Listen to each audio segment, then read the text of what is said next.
বন্ধুরা, তো দেখো আমি আজকে কি করব। এখানে নিয়ে নিয়েছি ঘ্যাটকল পাতা। তো আজকে আমি ঘ্যাটকল পাতা বাটা করব। তো আমি পাতাগুলো কেটে ধুয়ে ঝুড়িতে ঝরিয়ে নিয়েছি। এবার এটাকে আমি কড়াইতে দিয়ে একটু ভাপিয়ে নেব। তো আমি এখানে ফ্রাই প্যান বসিয়ে দিয়েছি, এর মধ্যে দিয়ে দিলাম ঘ্যাটকল পাতাগুলো। এবার এর মধ্যে দিয়ে দেব আমি রসুন, আর দিয়ে দেব কাঁচা লঙ্কা, আর একটুখানি নুন দিয়ে দেব ওর মধ্যে। দিয়ে আমি এটাকে ঢেকে কিছুক্ষণ একটু ভাপিয়ে নেব। আর এই ঘ্যাটকল পাতা একটু ভাপিয়ে না নিলে না গলা ধরে, তাই জন্য আমি একটু ভাপিয়ে নিচ্ছি। তো আমার ভাপানো হয়ে এসছে, দেখো জলও বেরিয়ে গেছে। তো একটু জলটা টেনে গেলে তারপরে এটাকে আমি নামিয়ে নেব, নামিয়ে ঝুড়িতে ঢেলে নেব। তো ঘ্যাটকল পাতার বাটা গরম গরম ভাতে খুব ভালো লাগে খেতে, আর এটা আমার বরের ভীষণ প্রিয় একটা খাবার, ঘ্যাটকল পাতা বাটা।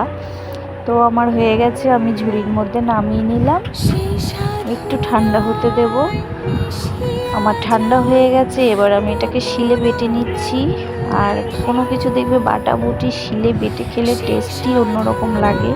আমি মিক্সারে দিইনি, আমি এটা হাতে শিলে বেটে নিচ্ছি।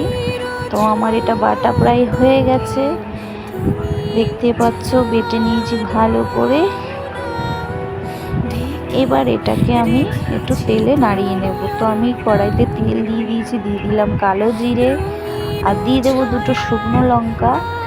তো একটুখানি গরম হলে তার মধ্যে আমি দিয়ে দেবো এই বাটাটা। তো এটা গরম হয়ে গেছে, লঙ্কাটাও ভাজা ভাজা হয়ে গেছে। এবার দিয়ে দিলাম বাটাটা, দিয়ে এবার এটাকে আমি ভালো করে নাড়িয়ে টানিয়ে নেব কচু শাকের মতো। তো দেখো আমি এটাকে নাড়িয়ে নিচ্ছি। এবার এর মধ্যে একটু আমি হলুদ দিয়ে দেব।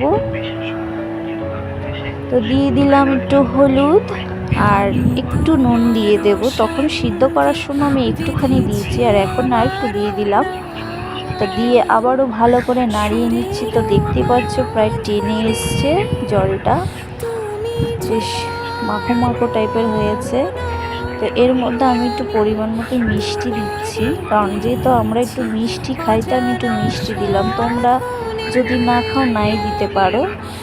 তো ঘ্যাটকল পাতা আমার প্রায় হয়ে এসেছে বাটা, দেখতে পাচ্ছ। তো আমার এটা যদি ভালো লাগে তোমরা অবশ্যই আমাকে কমেন্টে জানাবে। আর কে কে ভালো খাও এই ঘ্যাটকল পাতা বাটা অবশ্যই কমেন্টে আমায় বলবে। তো আমার ঘ্যাটকল পাতা বাটা রেডি।